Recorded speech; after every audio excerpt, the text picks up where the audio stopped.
successful, I unless it's to started give doing the inspiration. things I wanted to do now. Unless it's to teach some shit. Before, I would you know what I mean? take on a risky client that maybe I you know stuck again? it came with baggage, but now I'm older now, so I have a daughter. Like certain things I just When I don't see want to that, be in certain I know it's environments. good. I don't want to be in smoky environments. I don't want to be like looking over my shoulder when I used to go to the mall. You know, I don't want to be like out on the road. I was like, just, like in these certain, I've been working out all day, putting out new content. Hopefully everybody saw OG stories. Success allows you to make more real choices, professional, like, brand new content. I know you're going to be sick of looking at reruns in a second. And nobody has the ability to make any new stuff. I'm going to just be making some new stuff until they get hip to it. I'm going to be the one that's going to be keeping the block clicking. So every week I enjoy being able to put out a new episode of something. It's like putting out a new record and showcasing creativity, and also showcasing I have the ability to be a real, fully functioning, independent television network. And we doing comedy. I had Kat and Cynthia on here yesterday. We got Memphis Will comedy. We got Taj with the therapy. We got Rocky with the health as wealth. We got OG stories. We got the scripted.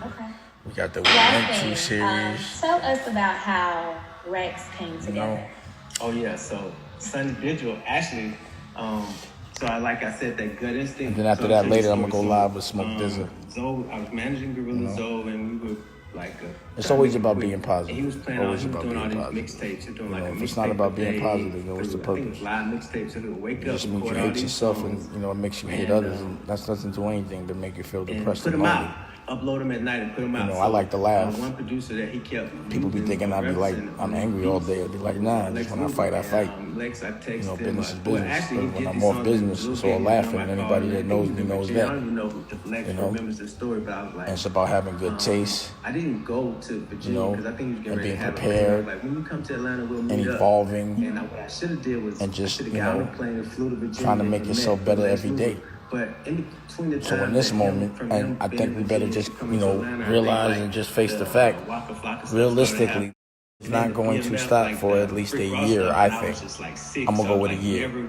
And I'm going to plan on what I'm going to do for the next 12 months under this circumstance. And let's say it doesn't take a year, at least I'll be prepared. Get him on the phone. But at the end of the day, I was like, and we met. And just let me know when they want me. I'm not missing this opportunity. In 2 minutes. All right, well, just let me know. At the end of the day,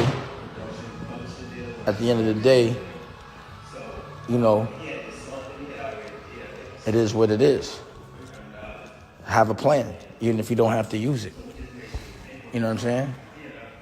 What's up, CC from Harlem? It's never a loss. It's always a learning experience. You know what I mean? And I think it's important for people to understand that when you're doing something for the first time, it's very rare that you're going to do it right. So you can't think that because something wasn't done properly the first time that you failed. You just got to come back and you got to do it again. It's like somebody thinking they're going to get strong and get muscles the first time they work out. It's just not going to happen like that. You know what I mean? Let me get Dr. Conti in there. Let me see.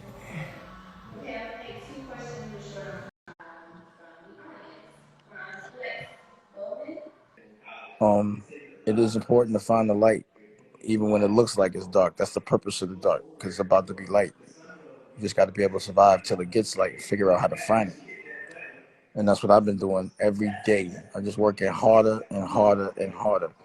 And I'm figuring out new ways to do things, and it's working, And for me, my business model is built for something like this. I don't know if it was intentional unconsciously or whatever it was. Content is pandemic proof because people are in the house watching stuff and they need things to entertain them.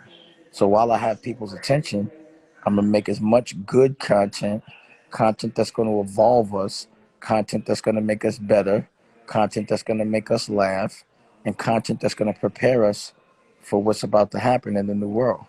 Let me see if I get Dr. Conti. Let's see.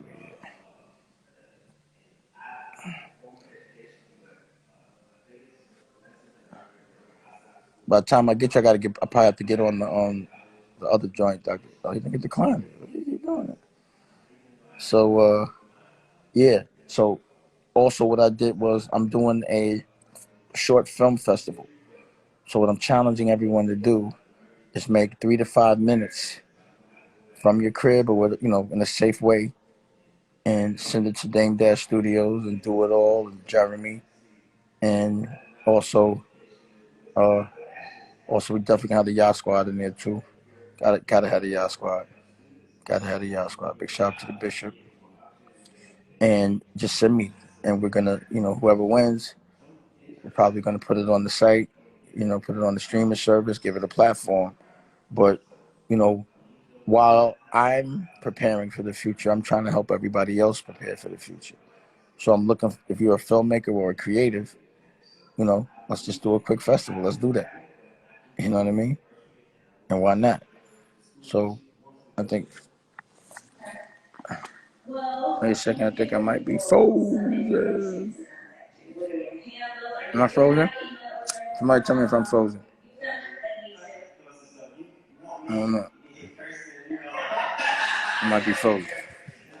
But anyway, again, I'm about to do this interview with Jason Jeter. Jason Jeter started Grand Hustle. They're the ones that signed Travis Scott. They went through, discovered Travis Scott. And I like to talk to people that involve me. Am I still on? Look, I feel like I'm frozen. I don't think so. Oh no? I'm frozen? I guess not. So I'm about to do this interview. So that's the best way. And I only like to talk to people that are gonna evolve me. You know what I'm saying? And make me better.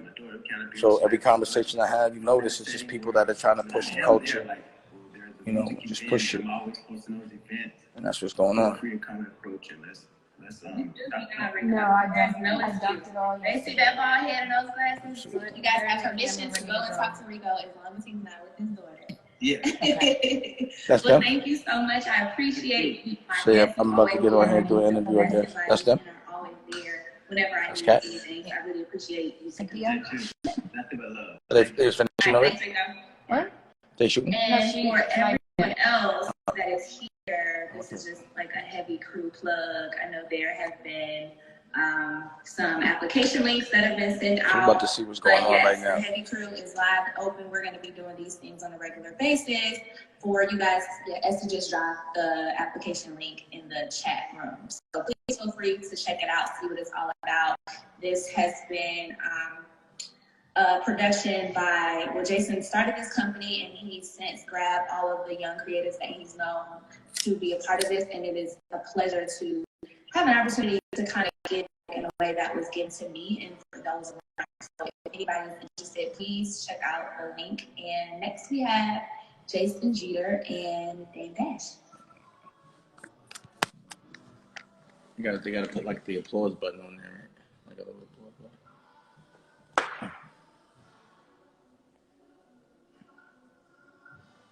Yo. What's goody? What's good? Say something, Dave. What's happening? Oh, I'm here. I didn't see myself. Oh, there you go. What's happening, bro? Oh, God. Huh? Can you see me? Yeah, I can see you now. Can you see me? Yeah. I can see. All right, cool. What's good, man? I mean, What's good? Quarantined up? Besides the problems of the rest of the world, and, they are problems as well, it's pretty positive. I'm seeing the light in the dark. What's going on with you? Yeah. There's a positive to the negative. Always. Well, there's a lot of opportunity, So it's like if someone was running the block a long way and everybody on the block wasn't eating and they was miserable, sometimes, things have to change. The whole block got to change, the way the block moves. And, it's in a funny way, it's like something bad might have to happen so that something good can come out of it. You know what I mean? So there's always war before there's peace. And I think people look at war a traditional way, but this is a different kind of war, one that we weren't anticipating, which means it's also a test. So I think in this moment, we're seeing who's a real general and who's a real soldier. You know, whose companies can function in a recession, a pandemic, whatever, and whose companies can't. Who has real good product, which when you don't, you need to be outside.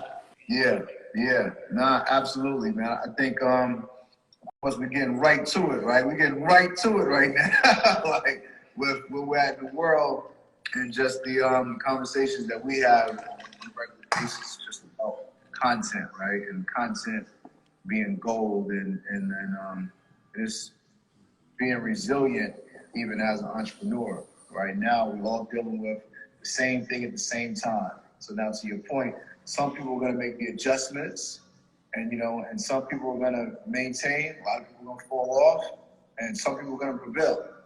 So now it's just pretty exciting. Like you said, as an entrepreneur, I think for this program, this is a heavy talk. This is my second one doing. I told you about the heavy crew. I looked at my career, I built teams. I said, with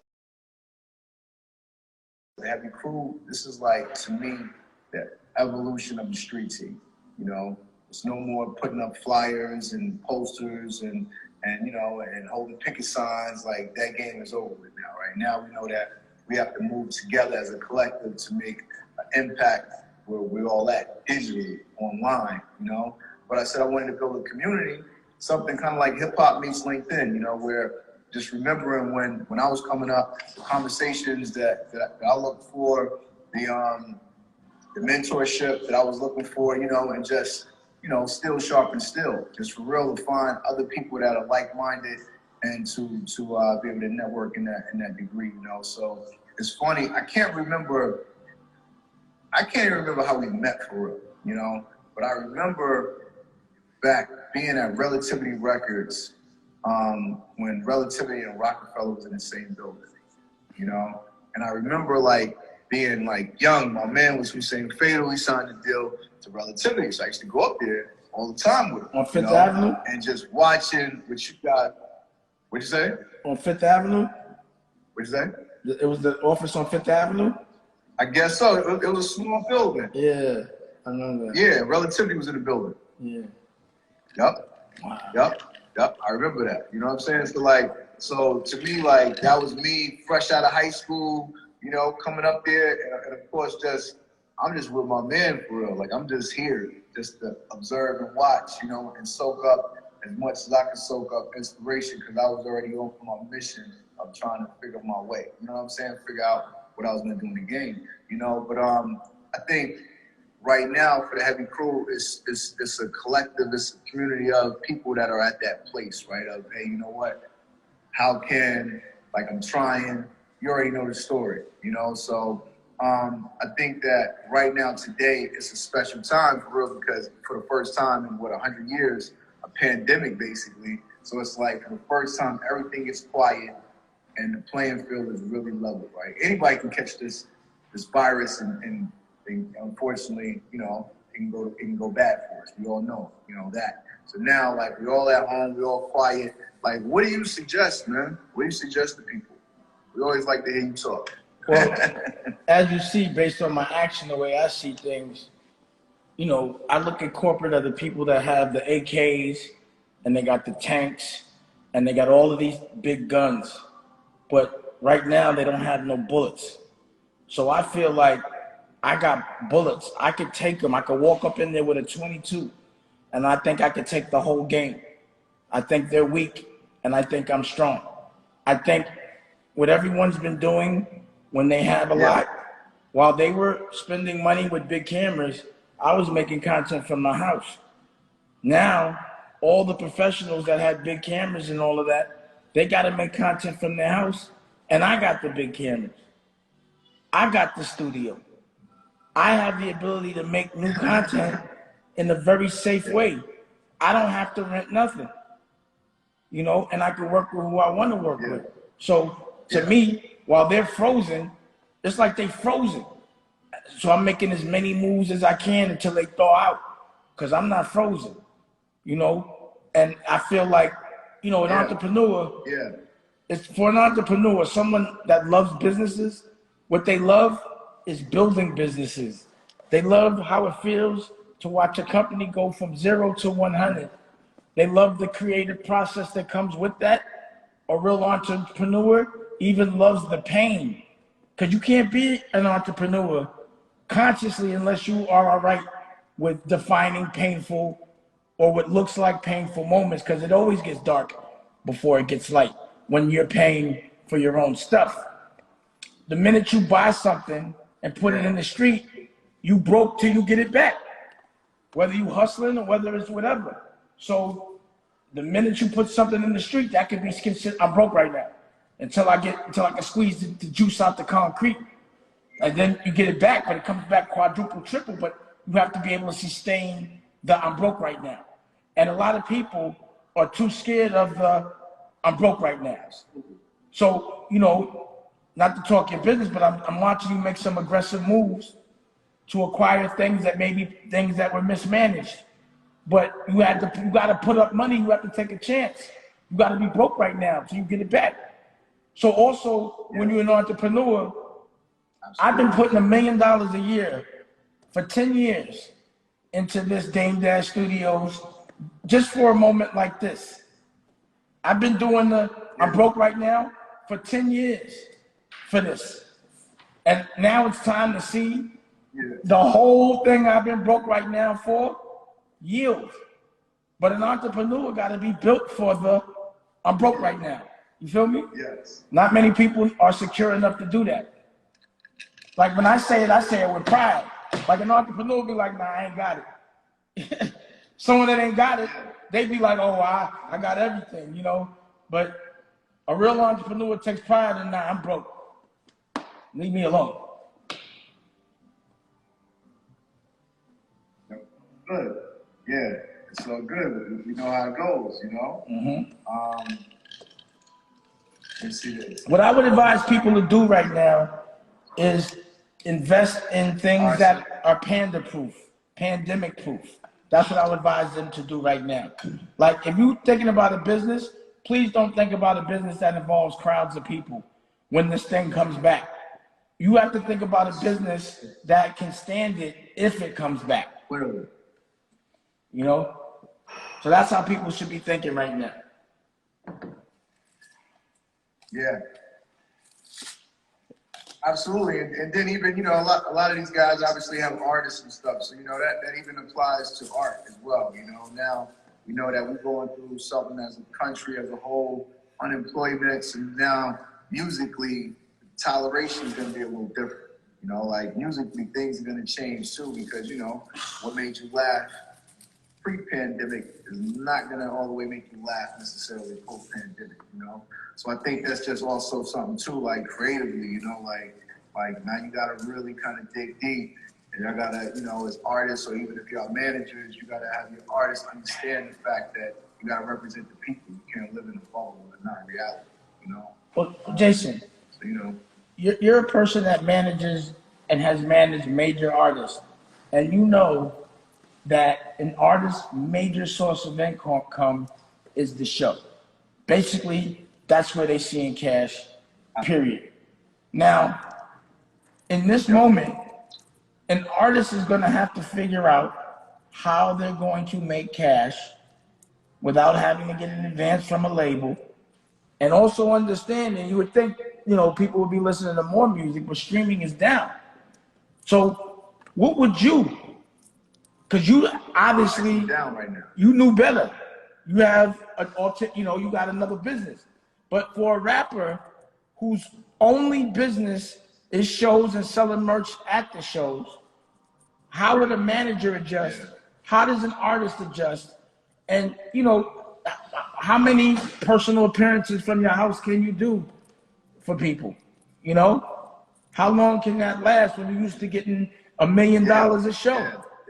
You know what I'm saying? What do you do?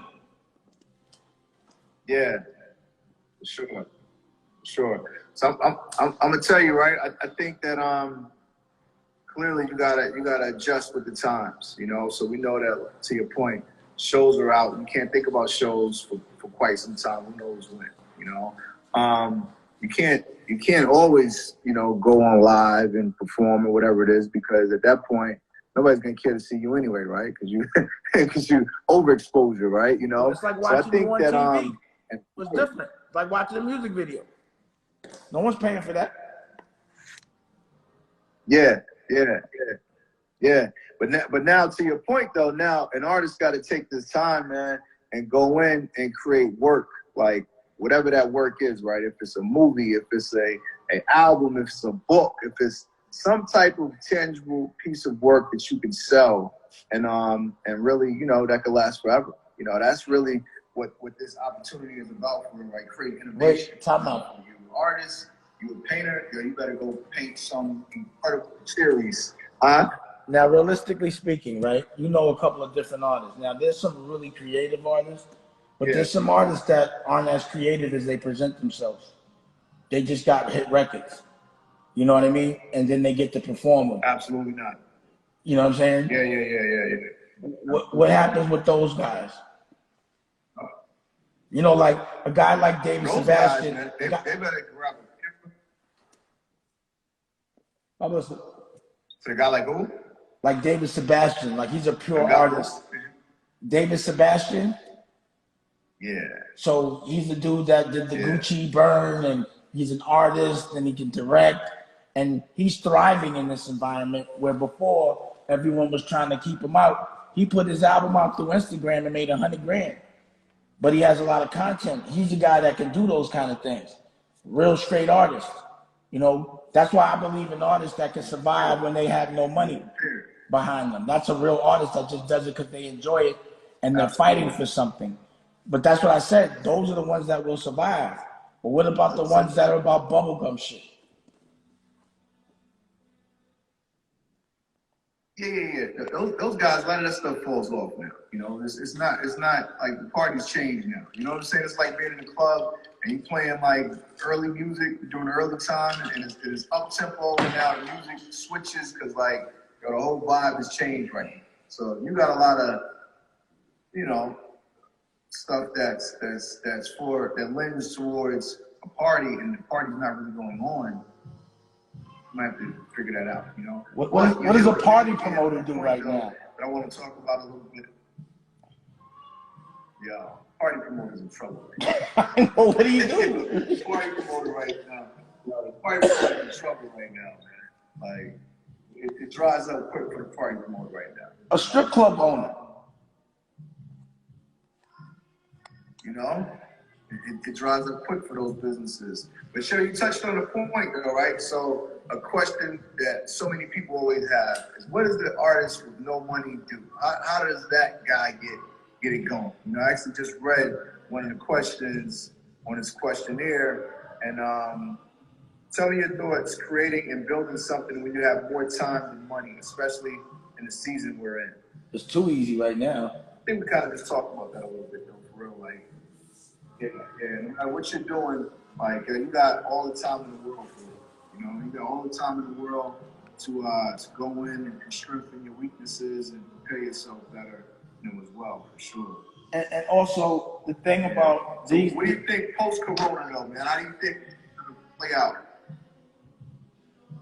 Well, for me, I come out like the Rockefellers and how the Kennedys came out of Prohibition.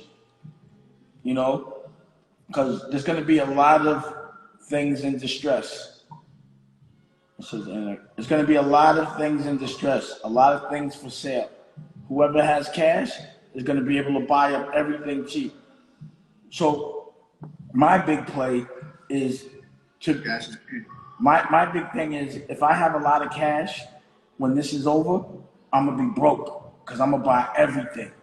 And then when the economy picks up again, I'm gonna be back at I ain't got nothing. I ain't got it. I just bought all the movie theaters. I just bought all the hotels. I just bought everything. And then when it kick back up, it's over. So, you know, I'm thinking about making $1 billion, and I could just flip $1 billion. I know I'm gonna make $1 billion in cash and just put 900 back into just so many opportunities. Because, you know, I don't like raising money and doing the fun thing. I like to use my own bread, you know, which is like what I was trying to say about an artist before this or after this. Because of the direct-to-consumer relationship people now can't hide behind a mystique. You have to be able to have a personality. You have to be able to talk to people. People have to actually want to hear your music based on who you really are, you know? So also, a lot of people don't have the ability to have their stylists around and people to tell them what to do and what party to go to. A lot of people are just going to be stuck, you know? Stuck, no barber, you know what I mean? Like, a lot of people don't know how to exist without a barber. Nigga, I'm still going to be crispy because whether or not I know how to survive, I can cut my own hair. You feel me? But a lot of people don't know how to even do that. So self-sustainability is important because you don't know. Nah, but you always had that look. That was your look. You know, you look just like Jason. You know, but my point is, if you are self-sustainable, it's good because maybe you don't have to be self-sustainable, but you never know when you have to be self-sustainable, so you should always be prepared for it. Like, I hit the bag every day. I'm too old to be fighting, but just in case, I prepare for a fight every day, even though I'm not gonna fight, or I shouldn't have to, but I'm prepared to just in case. Always have the B plan. You know? Sure. Nah, stay ready and gotta get ready, you know? Absolutely. So nah, that's absolutely right, and that's where we at, you know, the world. Yo, let's talk about your time, man. Your time. We had a great conversation earlier that happened with my guy Ryan Pompey and Jamie Crawford about content, you know, about to a young content creator, you know.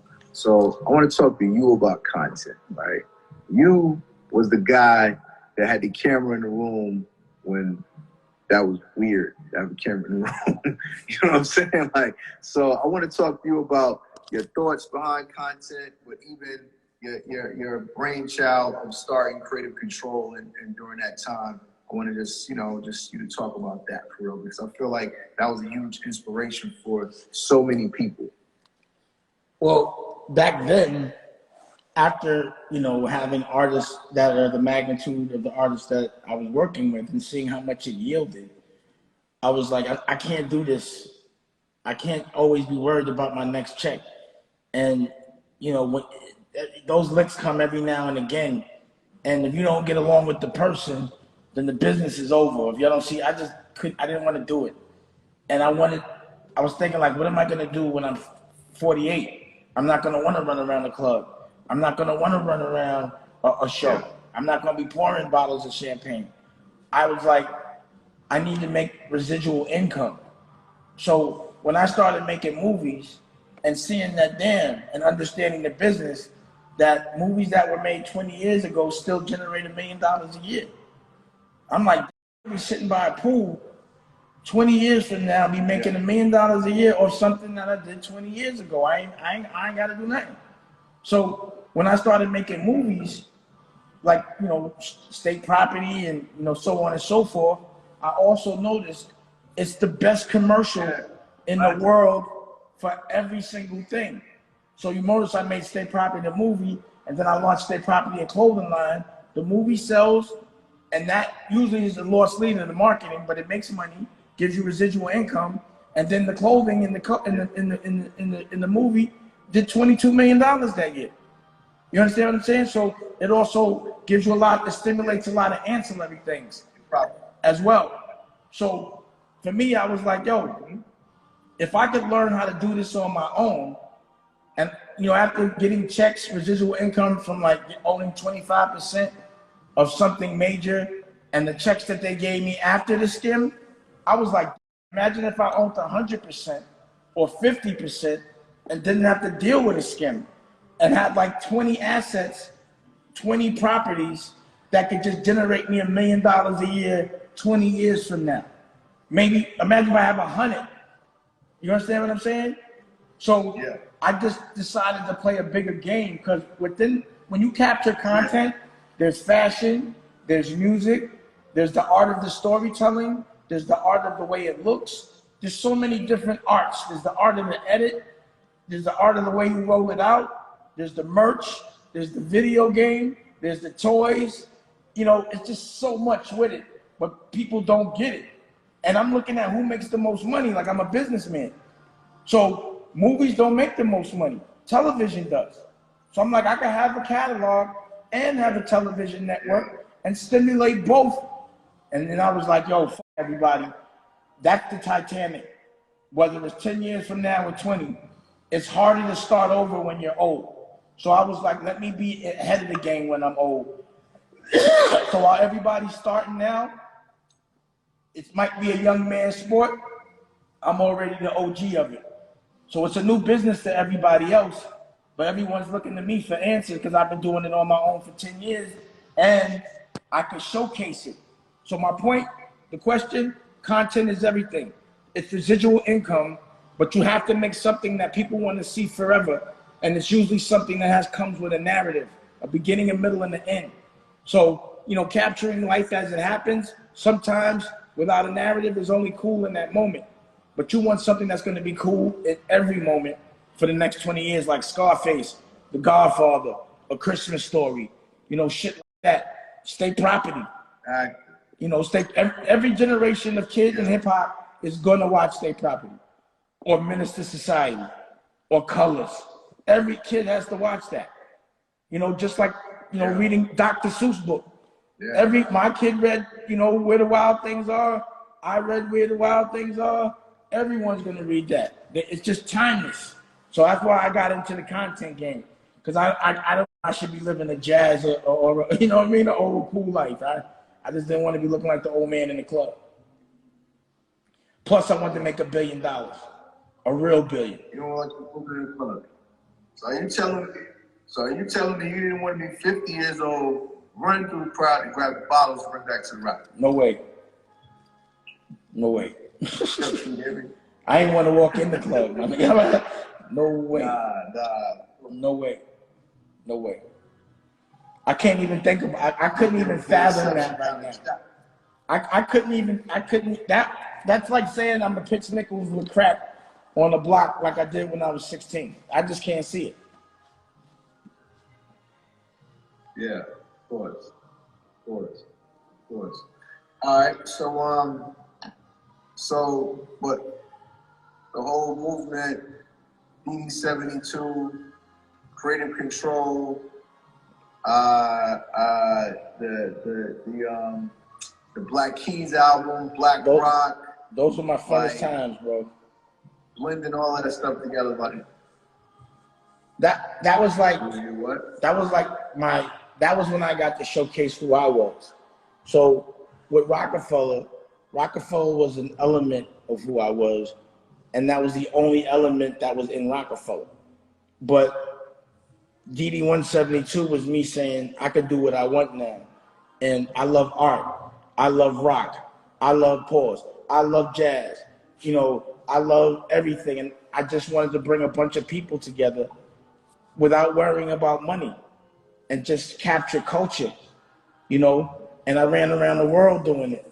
And they were the funnest times. Like, you know, it's crazy to remember, you know, Wiz Khalifa before Black and Yellow and A$AP Rocky, you know, all over like young guys just hanging out in the gallery, just chilling, you know, and knowing that everything that I see them do now, I'm the DNA of that, you know, of expressing yourself and not categorizing yourself to just one particular thing that they want us to, you know.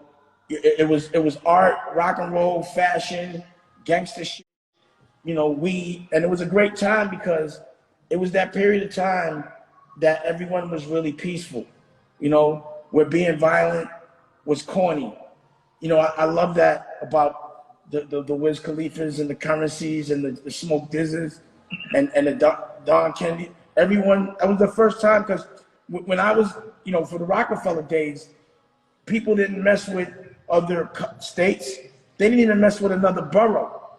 They didn't even mess with another block, you know? So it was the first time I was seeing the different states hanging out together. And if you was coming talking some violent shit, they was turning their back on you. But it was right before Instagram. Instagram changed the whole shit. And then all of a sudden, it's been like 5-6 years of real darkness. like it's been a Tupac and a Biggie every year. Bomb, bomb, bomb, bomb, bomb. Twice in a year. Wait, what? And then not only niggas getting killed, they ODing. It's like rock and roll and hip hop. They problems merge. You know what I'm saying? But back to DD 172, those were beautiful days, and we took it around the world.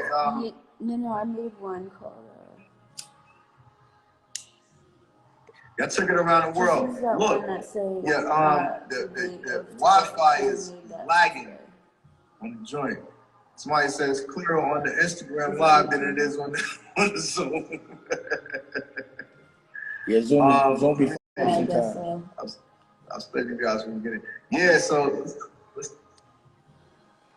let's talk about that. You said you took it around the world. So you went to China, you went to, Thailand, Asia, China, like Beijing. I know, like, of course, yeah, Hong Kong, Jamaica. Like that's incredible to me, right? Like, you just move around. Yeah, when you just move around and go through these places, and of course, all of the strength of hip hop, right? Like, to me, that's like an incredible feeling, of course, to see the people embrace you and the love that they give to you, and the representative of the culture. Like, talk about that a little bit, man. Like, just moving around the world, because I feel like a lot of us, you really can't understand it until you see it for it, until you experience it, Well, so it's always great to just, have people understand these stories that kind of inspire them to move around. Did you get it open? Well, I was having so much fun in my gallery, and I was like, yo, I want to know who's having this kind of fun and what it looks like in other places. What does culture look like in other places? So I set up art galleries in Hong Kong, in Thailand. I would book out I would bring the London Souls, which is a rock group. The lead singer, Tash is in the Black Guns, the guitar player, and get with the biggest DJ in Beijing, like DJ Wordy, and just get a studio and just let them jam out. You know what I'm saying? Just let them jam out and just listen to it and smoke weed. Yo, look, bro. So, look what I'm gonna do, right? Look what I'm gonna do. I'm gonna call you on Instagram. I'm gonna go on my Instagram from Heavy Sound Labs. I'm gonna request you on your Instagram. You can just take it to Instagram so it don't be all choppy. All right, cool. Cause I was on my Instagram. Let me see. All right, everybody, go to Sound. What's your joint? What's the one? Oh, I guess it'll pop up on mine anyway. Mine is at Heavy Sound. So just Heavy Sound Labs. All right, I'm gonna come to request you. Why don't you just get on mine and request me, and then it'll be on both. All right, that's what I'm about to do. All right, that'll be easy. Everybody go to IG Live. Dusko Poppin'. Or Dusko Poppin'. Or IG or whatever. Yeah, do that one. It don't matter. It shows up on both, I think. Yeah. Yeah. So you requested me? I'm about to get Jason Jeter so we can have a clear, what you call it? He's just a baby. I'll see. All right, I'm requesting right now. All right. Oh yeah, I think I just saw it. Yeah, I see it. I did it under Heavy Sound Lab. Sound Lab. I see it. I get it. You see it? Yeah, I'm waiting for you now. All right. What's good, man? What's good, bro? Yeah. So yeah, man, I guess the connection was up the place. So Heavy Sound Labs just took over everything, so we all connected, which we should be anyway. Pause. Yeah, exactly, man. We're connecting. All deaf. We got some things coming up, and Heavy Sound. We're gonna connect on this end as well, of course. So want to just continue this conversation, man, and keep it going. I'm with it. Yeah. So shit, where were we? We were talking about Tribeca, talking about the movement, the energy. Yeah. It was just a great time, bro. And again, it's the DNA of what a lot of the artists are doing now, like down to the merch. Like, yeah, we made magazines about this.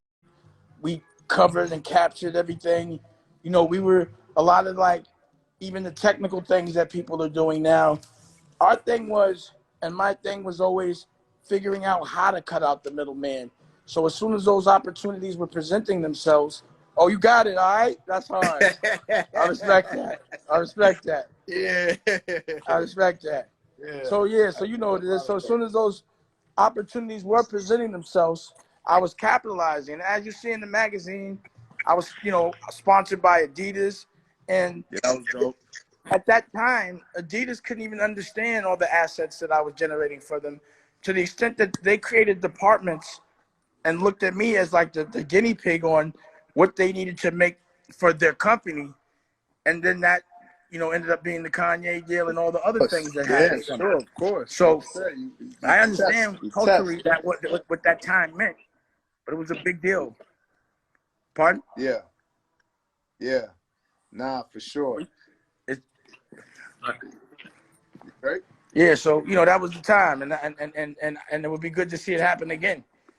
You know, Nah, I'm gonna come back around and buy that building. Which are you talking about, the building you had in Chinatown? What building? Nah, the other one in Tribeca. I actually want to buy that one too. I want to buy them both. One in Yeah. Tribeca, yeah. That one was hard. Yeah, that was tough. That was a tough building. Yeah, that was like, that's all you need, right? Like that was like headquarters for real, you know, just and of course being independent entrepreneur, self-contained.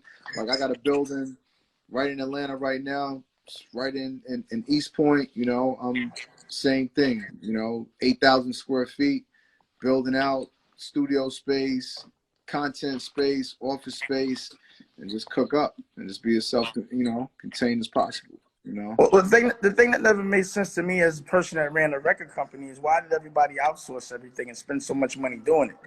So basically, I catered my building. I was like, instead of like spending all this money as a label, it would make sense to make all the content, own all the cameras, have editors in-house, have a studio in-house.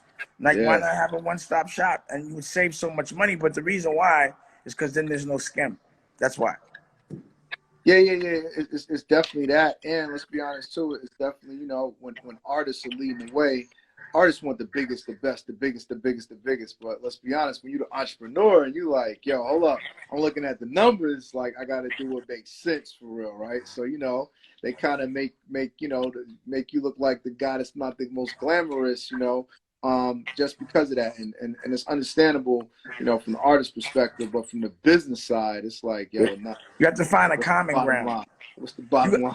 Yeah. You got to be really swaggy to understand how to make the artist comfortable and make yourself financially comfortable at the same time. Like, you know, you're a guy that opened up art galleries in Atlanta, and you have retail and clothing lines, and ran around the world just like me. You do a lot of white people shit on the low. You know what I'm saying? Hey, you're more New Balance than Nike. You know what I'm saying? I don't even wear Nikes. I don't even wear Nikes like that. I know you're a New Balance. I real talk. I haven't worn. I mean Jordans, but other than that, like I haven't worn a pair of Nikes, like Nikes. Bro, you're like a, you know what I mean? So like about 15 years for real. You're like that kind of guy. You're that dude.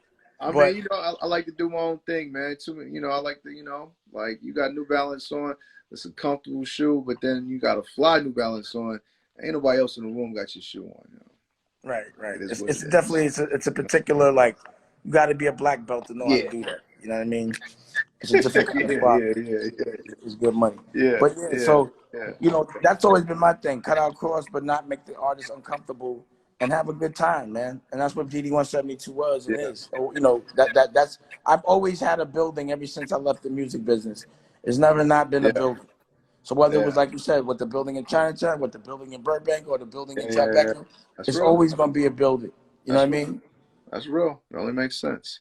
It always has to have departments. Like, why not? Why outsource? I don't understand the outsource game unless it's for a scam. You know what I mean? Well, I mean, you know, you outsource when it's not your money, though, man. You know what I'm saying? Like, because it's just you don't want to deal with it, right? Like, yo, let somebody else deal with it. And but you still end up dealing with it, though. and you pay that premium to let somebody else deal with it, you know? So, I mean, you know, it's just a different business model, you know? Like, think about this, right? One video back in the day would cost $1 million for real. That's back in the day. Absolutely. And I would say, yo, for one video, I could have a full staff for 12 fucking months. Yep. And buy the cameras, have a building, and make all of that all day long. Yep. One video. Absolutely. You understand what I'm saying? And those videos, you know, back then, I feel like half of it was recoupable to the artist. So after a certain point, all that shit was going on the artist back. Yeah. So also, it did, like, an artist might not realize that, but it's like, bro, all these marketing costs, certain of them are recoupable, but a lot of them aren't. And you need to know which ones are, so that when they're overspending and they're acting like they're buying you lunch, you don't understand that you really buying them lunch. Like, when you think you robbing them, they really robbing you. Yeah. You be like, oh, he got the credit card. Yo, we went to Mr. Chow's. Mr. Chow's and all that. And it's like, nigga, you paid for it. You don't even know. Yo, and then you thanking them for it. You thanking them for it. Like, you're his friend because he's spending your money on y'all. Absolutely. So that's the thing that I was always trying to make artists aware of. Like, what are you doing? You're spending your own money. Like, I would tell an artist, do you understand your recording is recoupable? Certain marketing expenses are not. But after this, it's back on you. Like, an artist back in the day would put 20 records on an album, not knowing that he has to pay for more than 10. Oh, yeah. Of course. You had that mechanical 10, 11 tops. It's like 8, you know what I mean? Unless you got one producer, you bugging. You know what I'm saying? But an artist won't know that. And they'll argue you down about it. But until you explain it to them. But I've told artists that though, right? So I mean, listen. I mean, that's what I'm saying. We know that that's the artist part. It's about the art for them, right? Like, right. You know, like, so it's like, I can't tell my story in 11 songs during this time. This shit sound crazy we talking about today, right? Because now it's like 7 songs. You know what I'm saying? Like, but back then, they like, 11 songs ain't enough. I need 16 songs. Niggas wanted 18 every song. 20 songs. Yo, like, you bugging, man. Bro, here's my rap for 3 16-bar verses right now. You fall asleep, man. Like, what the? Can't even happen. That won't even happen. It's a new day. Plus, a video ain't gonna cost $1 million. It's gonna cost no money. You know, I don't know. Do they still spend money on videos?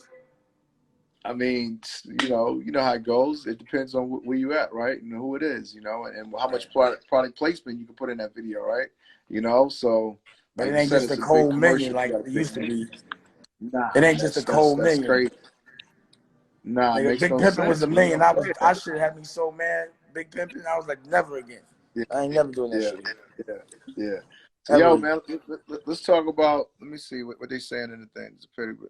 Let's talk about entrepreneurship, man. I feel like so many people, you know, want to do music and want to, you know, it's a very popular thing to want to do, right? You know, and of course, a lot of us do it, you know. But at the same time, I'm sure you've had to experience this because I experienced this. I got so many friends that have been doing music for a long time, trying their hand. And I'm always like, damn, bro, like maybe this shit ain't for you in that way, you know? Like you've been putting a lot of efforts in this, and you need to adjust your approach and try something else, and it might work for you. And you getting old. I'll be out like, my nigga, every year that go by, your competition.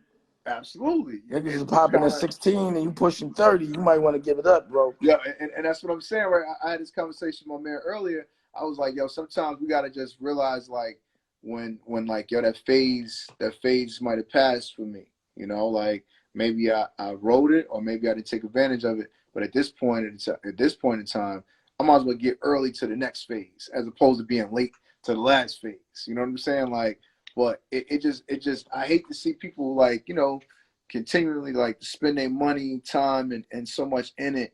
And I'm just like, yo, like I said, something else might work for you fast if you apply the same energy and money into it, you know? Well, see, that's why the asshole in me comes in, right?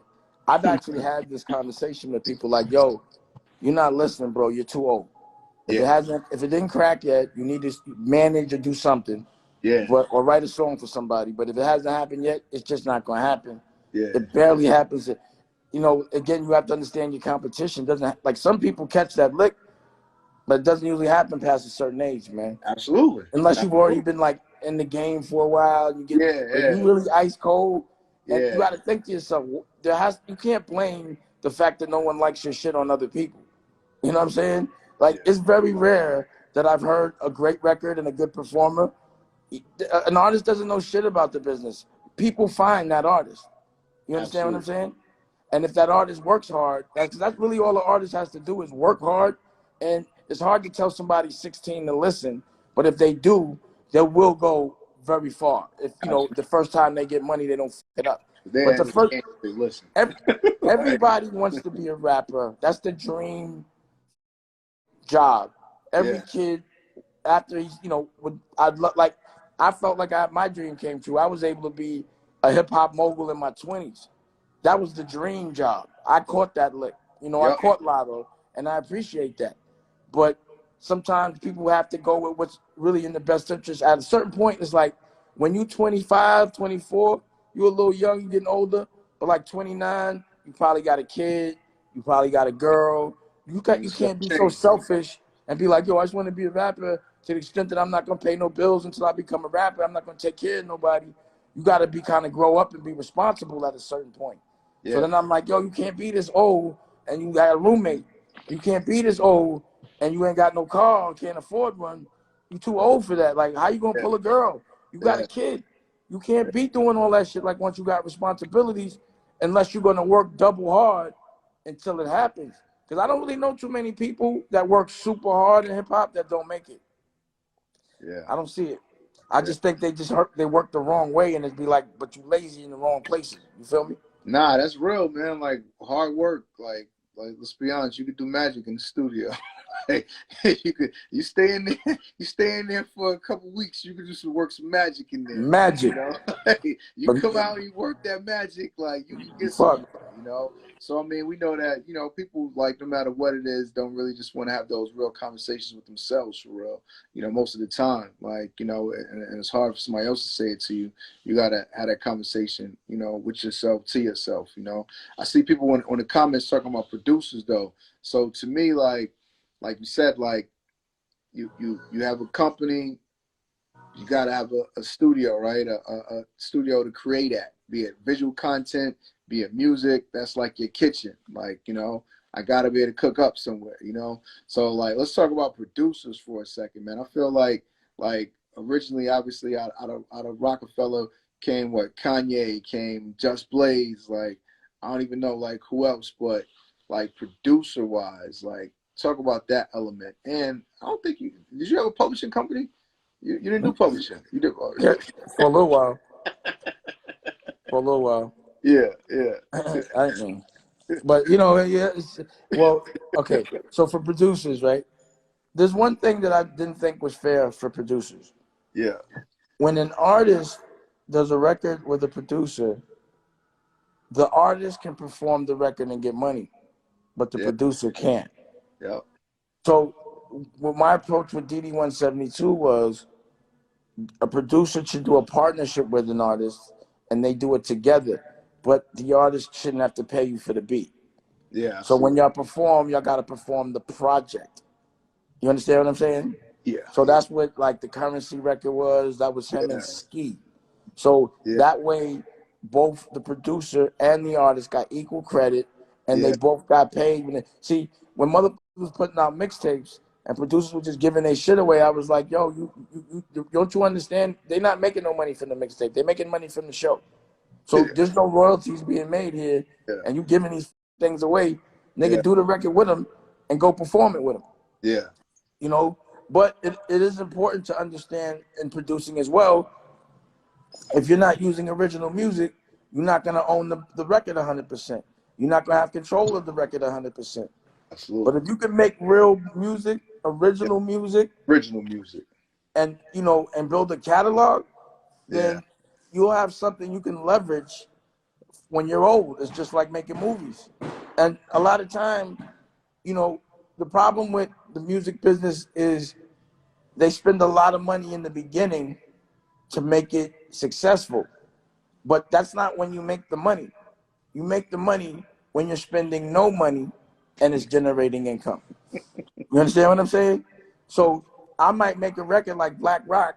And I'm like, I'm not spending $1 million just to make it look hot. I'm gonna just make a dope record so it makes them, you know, a couple of $100,000 a year, and it's like vinyl and it's classic. Yeah. So I got albums in the cut. I got albums with the Black Keys. I got 2 albums, RZA and the Black Keys, Black Rock 2.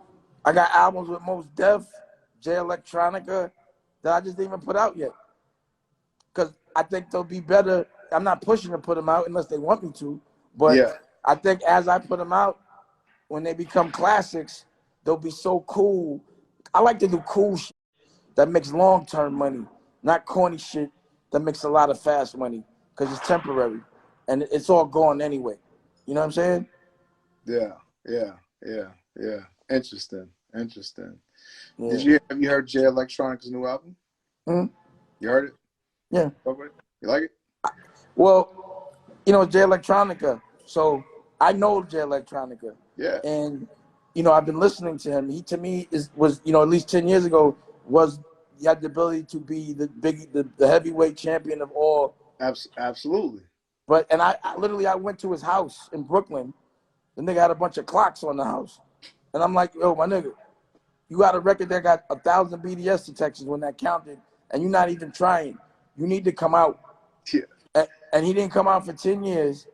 And then when he finally comes out, the next day the world ends. And he can't go on tour. And I'm like, that's up.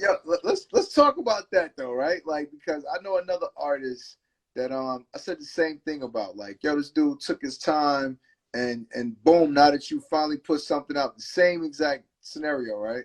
And it's just so funny because that's like energy. It's like karma or something. I don't know. But it's like, yo, you gotta be relentless though. It's like, to me personally, I feel like it's kind of disrespectful in a lot of ways, right? To like the higher power for blessing you with this gift. You know what I'm saying? Like, yo, like somebody blessed you, whatever you believe in, blessed you with this gift, my nigga, to be like a superhero in a sense. You know what I'm saying? And now, like, you just want to be cool about it. Yeah. You want to spoon feed niggas with it. Maxwell's mad at me right now to this day because he wouldn't, you know, he puts out an album every 10 years like he's Sade or something, right? And I'd be like, yo, bro, I don't give a fuck about all that. I want to hear an album as a fan. You know what I'm saying? And he'd be like, but I can still come out and perform. I'd be like, I don't care. I'm a fan. I want to hear some fucking Maxwell. Listen, and, bro. You know, we got to argument on something, but, you know, whatever. Listen, He's still mad about that. When I listened to the Jay Electronica album, I stopped it. I forget the name of the song. I'm gonna say something. I'm not gonna say that. I stopped it, and I called Andre 3000 my man. You know what I'm saying? And I'm like, yo, what's good? Like, that album made me want to hear him rap. You know what I'm saying? I'm like, yo, like, what's up? Like, he like talking about the quarantine. Yeah, it's crazy, yo, the world. I'm like, yeah. Have you heard this album? Like, what's up? Like I want to hear you rap right now. Like, you know, and I'm trying to, you know, and that's his whole thing. Like, I'm just like, come on, man. As a fan, like, yo, bro, like, it's disrespectful to like that. Andre 3000 was disrespectful because he wouldn't perform. He wouldn't let nobody see him live. Yeah. That's disrespectful. I was like, yeah, but sometimes they don't look at it like that. You know what I'm saying? They don't look at it like that. Because, I mean, of course, they got whatever they battling through or whatever they dealing with. You know what I'm saying? But you know, it's hard because obviously, you know, for us to judge that, right? Like, yo, man, you got like 1 million people out here just want to see you just do what you actually said you wanted to do, though. That's the thing, right? No one's going and trying to get you to do something that you didn't want to do. And then once everybody loves you, you be like, you started I don't want to do thing, man. Yeah. I hate that shit, man. Like, it's like being famous and saying you don't want to sign an autograph. Like, what you get famous for? Yeah. You know that's what comes with it. Those things are tough as a fan, you know, but, you know, everybody's human, you know, so everybody has challenges and stuff like that, you know.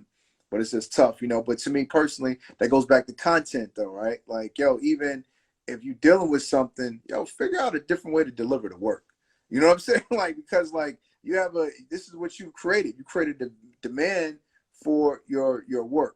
You know, now you got to figure that out, man. You know, now you got to make the adjustments, you know. So I feel like that's when people really should be just being innovative when it comes to content and getting into VR and just doing some type of experience that's like, oh, I was at home and I experienced that. You know what I mean? Yeah, yeah. Man. Well, what you saying? Now I'm trying to read this. What do you say? What's all the bullshit? Now I was reading some of these comments. What these people talking about, man? I was seeing a lot about Andre. So let's talk about Dame Dash Studios, man. Well, Dame Dash Studios is to me like Disney Studios. You know, I create my own content. I own all the cameras. I do scripted. You know, and I also distribute it. It's also where the signals go out for the over the air, and you know, it's just like DD-172, but the television version of it. Like um, I looked at DD-172 more like music. You know what I mean? And that's when I was putting out, you know, an album a month. You know, and I looked at Poppington was more geared toward fashion. I was focused a little more on fashion in Poppington, and in LA, you know, and that's why they all have different names, because it's like each gallery that I've opened up, my point of view or my focus has been on different things. But DDS, you know, we call it DDS 33, is actually where I'm focused on movies and television, and that's really mostly all I'm doing. Like I have fashion departments in there, I have my music department in there, but it's about doing what everyone else is doing, but at a better professional level. So like I was saying, yeah, the thing is everyone's gonna be now making content from home. What's gonna be different? The difference is my shit's gonna be professional. Now before, everyone had professional, you know, and it wasn't like you could do something from home. Yeah. The tables have turned. So it's like my spaceship, and it took me to the future. And now I'm gonna, you know, at least try my hardest to capitalize off of every opportunity that's being presented. And it would be disrespectful to the opportunity if I didn't step it up right now. So right now, I'm working double harder. I'm putting out more content. You know, I'm really testing the spaceship, because I've been building the spaceship just so it could fly in a circumstance like this, or even when there's not a circumstance like this. So when I come out of this, or rather when we all come out of it, I'm still going to only be shooting with 3 people because it's cost effective. You understand what I'm saying? I can do just as much as I was doing with 10 people with 3 people. And it might have took this to have me have confidence in it, but I have confidence in it. You know, I know that it makes sense to own the cameras. Yep. I know it makes sense to own the lenses. I know it makes sense if you're making content to have a space. See, the only thing is, before I also was using it as a venue. You know, it's 6,000 square feet. So when I did shows, there would be people in there. Yep. And I had a gallery, like, you know, I call it a gallery. It's a sound stage, but I call it a gallery because I got art on the walls. And I would have gallery openings. But all that over. It's over. Yeah. So I don't even know if I'm even need all that space. So that's why I'm like, let me get as much out of that as possible right now, so that something could get going where I'm gonna even need it, because I don't need 6,000 square feet to take 3 people. You know what I'm saying? Yeah, man. That's where I'm at with my building right now. You know, I got my building. I got the architect on the jack. Like, yo, what's up? What's the revision? I'm like, I don't know. Somebody need this building. Yo, but I mean, it just makes you think. You know, just like it's just hard. There's so many unknowns. You know, so many unknowns. Yeah, so many unknowns for real, man. What about, let's talk about these antennas. You know, now you're putting these antennas in the air. Of course, I've seen a couple people do this hustle before. Matter of fact, it's something that's up for sale right now that my man told me that we need to talk about. It's a small independent company, TV company, network that's on like quite a few markets though. Like, over the air? Yeah, over the air. It's in like 50 markets or something like that already. Yeah, let's talk about it. Nah, yeah, I'm gonna find out the name of it and let you know about that. Like my dude from All Def was just telling me about that other day. Yeah. Uh-huh. Somebody asked me, Somebody asked what's up with our coup.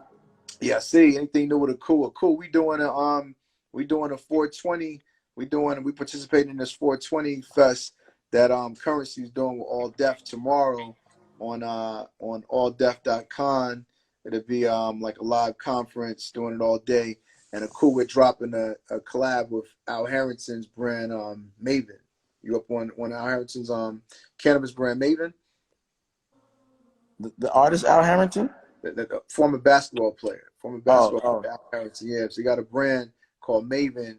He's in like 4 states right now. He's in California. He's in Oregon. He's in Colorado and one other state. I forget what the other. Oh, and Michigan. We got a shop in Detroit too. You know, so gotta check out Maven. That's a Black-owned cannabis brand that's doing really well right now. Yeah, so he's making his way up. Yeah. Yeah, That's great. See, people don't even know you got a fashion empire too. yeah, exactly. And somebody said, "Let's talk fashion, right?" So let's talk about fashion. I got a little fashion business, you know. Well, I know you must. Now there, I wouldn't even if I had So that's inventory. not the business to be in today, right now. Not retail. I can tell you Nah, that. If you that's got a not. store, or if you got goods coming in right now, like if you was You already selling know. So bathing anyway, suits, and you was dependent on selling bathing suits, and you was waiting for that delivery 2 months ago. yo, so anybody want to talk about fashion? That's the reality, right? The fashion business is stuck right now. You got debt right now because Duck. it's hard goods, you know. So first and foremost, that's a direct reason why it's good to keep a diverse portfolio. You know what I'm saying? So you can have Keep a those little, octopus legs. you Got to gotta have have options, because you can always cut one off and it grow back.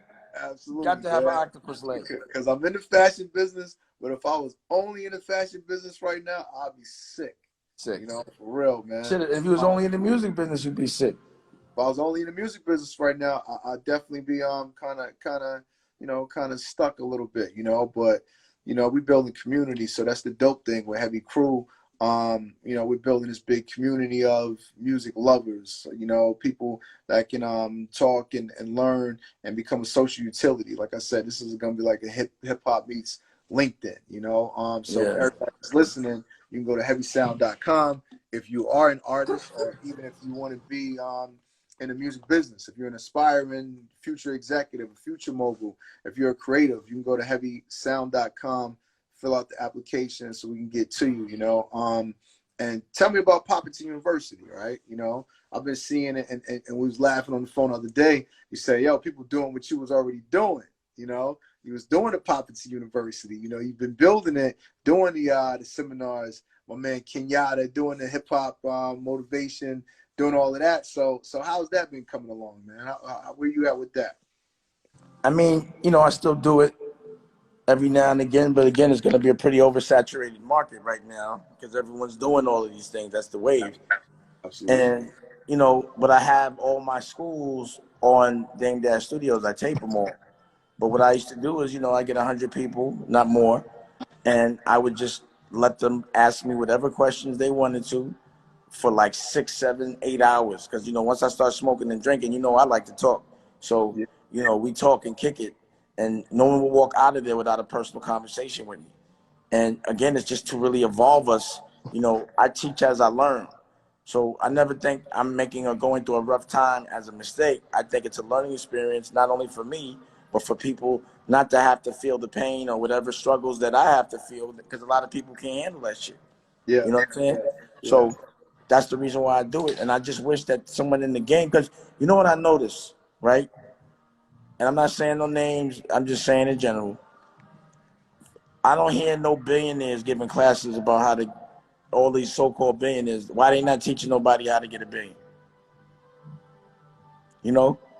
I don't see them. I'm not talking about one, I'm talking about any of them. Sure. Well, Sure. to me, if you really got a billion, then you would know how to tell people how to get it. But if you're saying you got it and it's not a real billion, then you can't go and be like, yo, this is how you get it.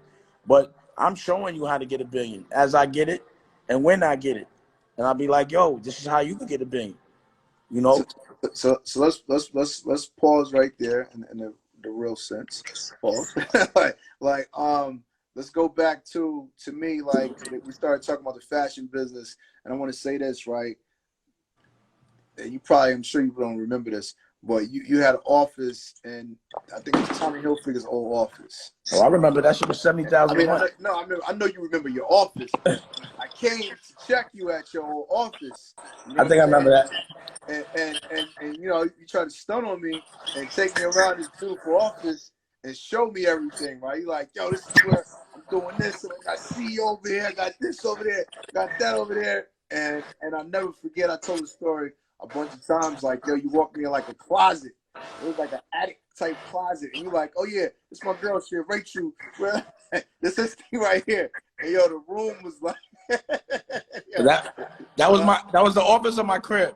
No, this is in the office. Oh, yeah, she always had a closet. Yeah. I always had an artillery, like a place to sew, you know. Yeah. It was a artillery setup, but it was so small though, man. And to me, I walked away and I was like, yo, as soon as my shit get popping, we get a clothing brand. And that was it right there for me. Like, yo, nigga, like I'm gonna figure it out. Like we get a brand. Like as soon as we get to that point, you know. But that shit is cash intensive though, bro.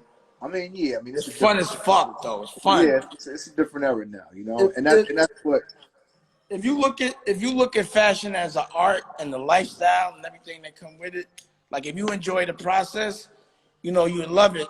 But, you know, economically speaking, if you don't have, you know, cash institutions, it's not the easiest game to play because you got to lose a lot before you gain. You know what I mean? Like you got to build a brand. So like with Rockwear and Not Cool, we were lucky enough to build our brands through our music years prior to. But when someone's starting in fashion, no one's going to buy a brand unless it's just that, a brand. So that means it has to exist for a while. It has to be consistent. And if you don't show consistency, then you're here today and gone tomorrow. You don't want to be a fad. You want to be a brand, which is why, you know, I can say it. Our Cool is still existing and Rockwear is not. And that's because the partners, you know, see eye to eye on things. But it's funny because big companies. So I cashed out though. yeah, I cashed out. Bro, we didn't cash out the way we were supposed to cash out. You know, again, I cash out. You know when you're gonna know when I cash out? When I'm not trying to do something else. When I just put it up. But see, I don't think so though. You know what I'm saying? I think that, you know, like you said, when you're an entrepreneur, man, it's like it's a sport too, though. You know, so that's why I don't really believe that for real. I think that when you get some bread, now you just kind of get some more goals. There's levels though. There's levels. Like put it like this. I made a lot of money with, not to me, it wasn't a lot of money, right? But once I made a certain amount of money, I stopped coming outside. You understand what I'm saying? I was like, yo, I ain't got to do this no more. So instead of being in clubs, I built my own. Instead of building, you know, going outside and being fly for outside, I was like, nah, I'm going to get in, you know, I'm going to make sure my house and my offices are like compounds. That's why I always got buildings. So I don't have to deal with people. I've been social distancing since then. So if I get to that next level, it's going to be a different kind of sit down. Trust me. I'm going to still be in the game, but you're going to see me like a different kind of sit down. You feel that's me? all I'm saying, bro. Richard Branson. Yeah, I'm going to still be doing something though, yeah. Like Richard Branson having a hell of a time, but he's still. Yeah, like I'm going to try to go to the moon or something. Yeah, for sure. Like, come on, man. That's what I'm saying. It's just levels, man. But that's what makes people, you know, that's what makes people keep going and getting there is that drive. Like, that's what people really don't understand, I think. Like, a lot of people think they're going to do something when they get there. Nah, bro. This is why you get there, you know? Like, because of that passion that's in you, and it just don't turn off for real, you know? The beauty is being able to have enough bread to do whatever you want to do and, you know, to move through life like a chairman for real. That's the goal for real. Like a chairman? Oh, yeah. Definitely. I'm glad you said that because people don't even know that term, chairman. They stuck now CEO. But that's why my new title is chairman, you know, because I got a lot of companies and I have CEOs for each company, you know. But people also really don't understand that. See, in the music business, the game is to get a check from somebody. It's not really so much about physically selling a product. It's about somebody giving you an advance against something. It's always an advance against something. It's always an advance against something. You know what I mean? Even Yeah. these Live Nations deals, they give you a big advance and then you got to go work it off and you give your ass up for it, all 360 of it. You know what I'm saying? And it's just really, I just feel like if we can make a certain kind of bread on our own, it won't be no more bubblegum. And that's just what I'm just trying to do, bro. And that's what I'm going to do. You know what I mean? And I'm going to lead by example. And, you know, I think this is the perfect opportunity to just do that. And that's what we're doing in this game. You know what I'm saying? So let me ask you this, right? What about for aspiring directors, producers, whoever's at home? Can they submit you content to upload to Dame Dash Studios platform? So I just made an announcement that I'm doing a short film festival. Okay. So I want to see people make 2 to 5 minute joints. That's dope. Send it to me, and from there we'll judge it, and then we'll take it from there. Okay, I like that. Nah, that's what's up. Yeah, that's what's up. Because I've already shot a short film during the quarantine in the house because I got the cameras. But I shot. It was about Nicolette. It was like a horror flick about a spider that's been terrorizing Nicolette. A Daddy Longlegs. It's called Daddy Longlegs. Hey, Nicolette. It's called Daddy Longlegs. Yeah. So I want to see what other people will do. I want them to push themselves. And I'll give them a platform to show it fearlessly. You know what I mean? See, that's another thing is I've been lucky enough to be administrative, but I've been able to embrace my artist side. Like I'm actually a lead in a rock band. You know, I act in my movies. I direct my movies. You know, I edit my movies. I score. I design the clothes. Like, so even in the Dress to Kill scripted, you know, every shirt and every suit, I designed it, bro. You know what I'm saying? Rocky designs her clothes. Like, we just love the art of being tasteful, you know? It's an art to that, you know? I understand. Like, a lot of niggas got money and they tacky cheap as you know? No, I get it. Somebody asked me what's up with Strava's Row. Strava's Row is, you know, we're going through the corona. We're laying low right now. We're about to have product back up for sale, our next delivery. But you know, we're dealing with the times like everybody else. You know, but stay tuned. Next week we're gonna have new content up and new product up on the website. Let me tell you a relatable an entrepreneur's life. Yeah. If you have 4 businesses, right? Or even if you have 1 business, every day you wake up and you say, how do we do today? You know what I mean? Yeah. You want to know whatever's popping, that's what you want to know what you did that day, right? Now, if you was only in the music business, like you got your music, your fashion, you got your media, right now you still could get up and say, how do we do today? You still get that excitement. So a lot of people during this time, because they only got 1 hustle, they don't have none of that. How do we do today? They just like, damn, I miss money today, and what am I going to do tomorrow? We still, as an entrepreneur, the purpose of having multiple income streams, because you always want to be excited about something while you're building something. So something's always clicking while something else is always built. And when that's fucking up, you see he's relaxed. You ask him about Aku. Listen, if that was his only business, he would not be. He'd be sweating right now. Nah. He would not be that cool right now. Nah. Yo, that's why you want to be like a chairman for real, right? Because I mean, that's truly real, man. It's that diversity and knowing that, like, when some things are off, some things gonna be on, you know. Exactly. And chairmans can really kind of keep like a level, cool state of mind and give the proper advice that's needed that people that are doing it every day, all day, can't even see because they're just over their heads with it. You know what I'm saying? And over their heads at the time, you know? So I think that, you know, it's levels, man. And I think that even when we're talking to people, I feel like you said, talking about the clothing business, like, yo, we did that. Clothing business is dope. And it's definitely still a great business at the right time. You know, times have changed. So, you know what I'm saying? Like, times have changed. You can't do it the way that it was a great business. Like, for the old world. Before the end of the world, it was a great business. Yeah. We don't know what's going to happen after the end of the world. But now I feel like now people got to really like figure out like what's the next businesses though. You know what I'm saying? Like, all right, like what's next? Because, you know, a lot of people, like, let's be honest, they look for people for direction, you know, and I joke to you and I say, yeah, like, you be out there, you fast, you quick, and yeah, I'm gonna watch people that's out there, and now I'm gonna apply, and I gotta get in the game at the right time. But a lot of people move so slow that you don't even realize, like, yo, bro, that was like the hustle of last decade. Like, you know what I'm saying? Like, it's a new decade now. You gotta hustle in a different way. So of course, the quarantine is showing us all that, like, yo, you got to be digital.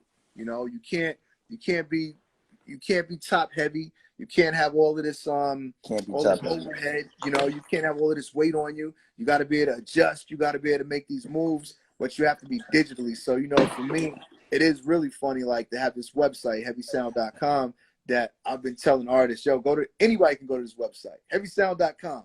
Anybody can go. You know what I'm saying? Because I'm like, yo, I can sit here and I can look at every artist now, and every artist truly gets an opportunity. You know, when I saw a kid like Lil Nas X, man, come out of Atlanta with that record, like, sit at home, you know, at his home with, like, his parents, his mom or whoever, make this record, upload it, start getting this thing going. Yo, I look and I'm like, hold up, like, this is crazy. Like, I'm in Atlanta. You know what I'm saying? I'm in Atlanta. Like, here's a guy that don't know nobody. He ain't going to Magic City. He ain't in the streets. He ain't affiliated. Don't know nothing. So for me, it's like, now if I had a solution for that kid, or the next one is like him, right? Go to heavysound.com. When you make this record, upload it, you know that somebody's going to hear it right here. No matter what, because we got a community to hear it. No matter what, we got a community here. Right. You know, now it's like, yo, the evolution of you know, of the game in general, redefining what a record label means, you know, and really just taking all of this and making it digital, you know. So to me, I think that that's really what's super important, man, for, like, our culture. Is like, we know people do what they see as working and winning, you know, but, like, you got to look further and see more things too, though, because it's a lot of shit working and winning, you know, like, that people don't really see, you know. I'm just really looking forward to seeing how it all gonna roll out, you know. And my perspective on it is a positive one. And I'm happy to have that perspective in this very moment. You know, it's important that no matter what, in the dark, you always should have some light, and you have to invest in that. And you can't start investing when things get fucked up. You got to start investing before, because hustling on a crowded block sucks. So if everybody has the same idea, it's hard for motherfuckers to stand out. You got to do it first. I just told my man that. So Dave, somebody says, my guy, he says, where do you see yourself going from here? Like, what's next? What's the next, you know, winning, defining moment? And I think that's that to me, talking to you, you know, I think it's really kind of truly, like, accomplishing the television game, perhaps, or you know, okay. That's it. That's my dream, to be Disney, to have my own television network, and to be making programming, and to be giving other storytellers from my culture the opportunity to tell the story the right way, and to be able to benefit from it on the equity side. You know, is to change the game so that we have options. See, our problem is we have no options. You know, there is no, like, oh, we can't go here, we'll just go to our own family. We don't have a network that looks out for us. You know, and that's why we have to keep throwing us under the bus. So until there's an option for us to say, you can either go dark and give up your ass, but if you don't feel like it, you can come here, work a little harder, but you'll walk away with equity. You'll tell the story and it'll happen faster. You know what I mean? You know, the upfront check, that's what people can't get hypnotized by.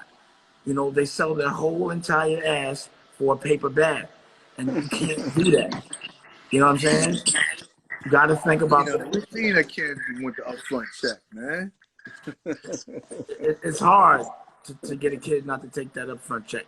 It was hard, man. We know, and that's the reality too, right? Let's be honest, like, to walk away from more than what they currently have. You know what I'm saying? For the better good of the future, for real. Like, we know that takes, man, that's a tough thing, you know? So at the end of the day, if you don't do that, which most people don't, and you make it, you gotta make it, continue making it long enough to renegotiate. You know what I'm saying? Like, because that's the other reality, right? Like, yo, you gotta make it enough to renegotiate, you know?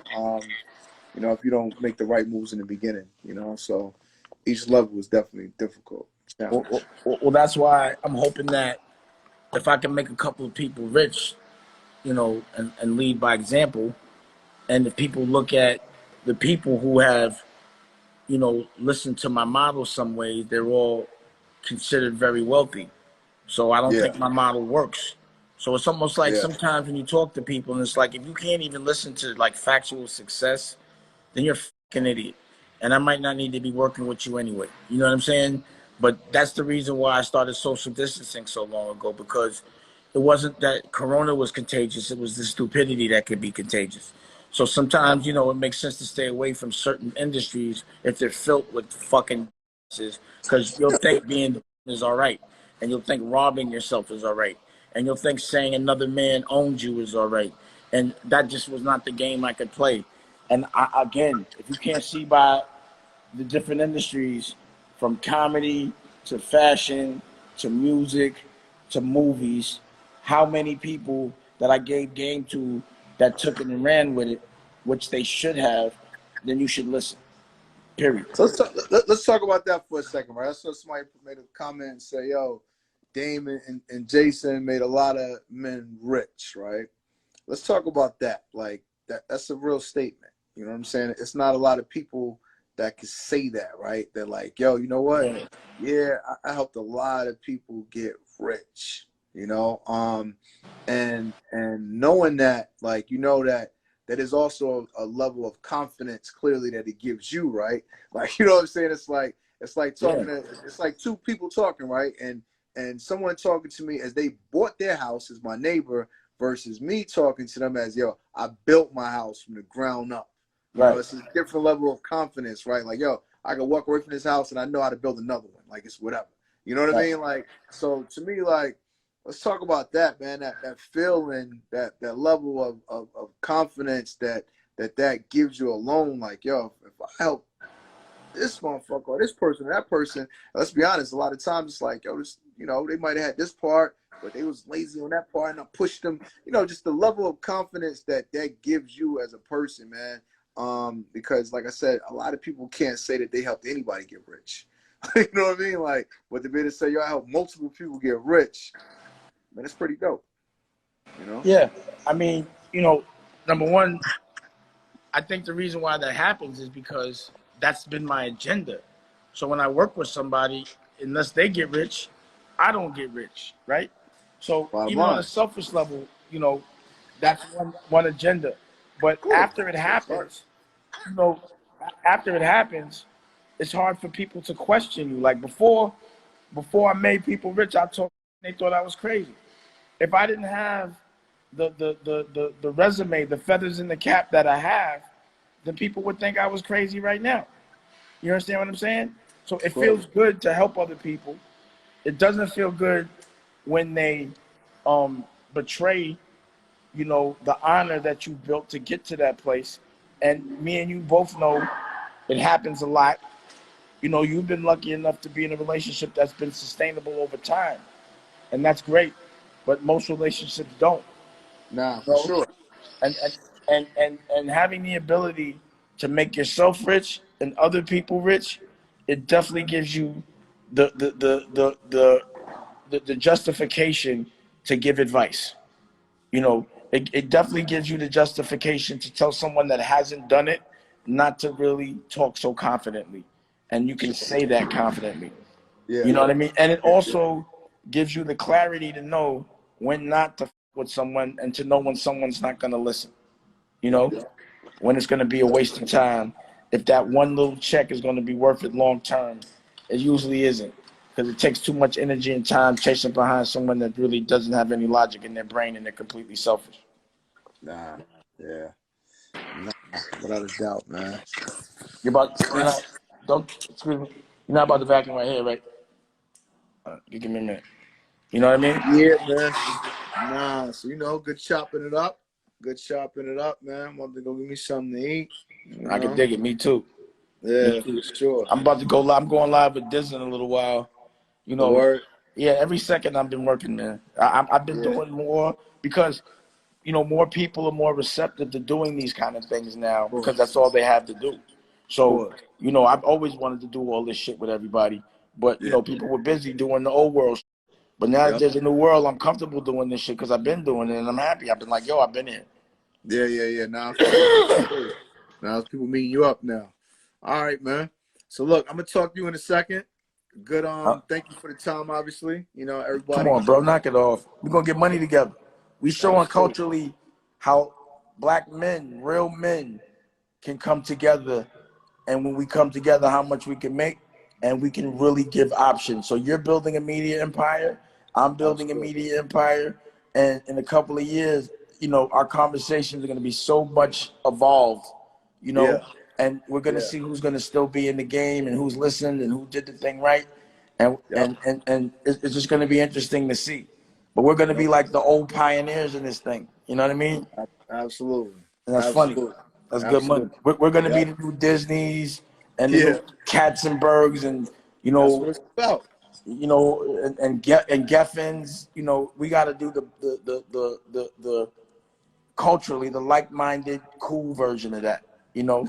Because it's not a black or white thing. It's just a culturally like-minded thing. It's a cultural thing, absolutely. It's a culture. Hip-hop's the culture for sure. So everybody go to heavysound.com. If you are upcoming artist or if you're an upcoming executive, you want to be a part of this community, hear more conversations like this, you want to network with like-minded individuals, heavysound.com, hit the Heavy Crew tab and hit the Artist tab. You know? So I'm at it, bro. All right. My man. If you want another amazing video with the one and only Dame Dash, check it out right there next to me. I think you'll enjoy it. Continue to believe, and I'll see you there.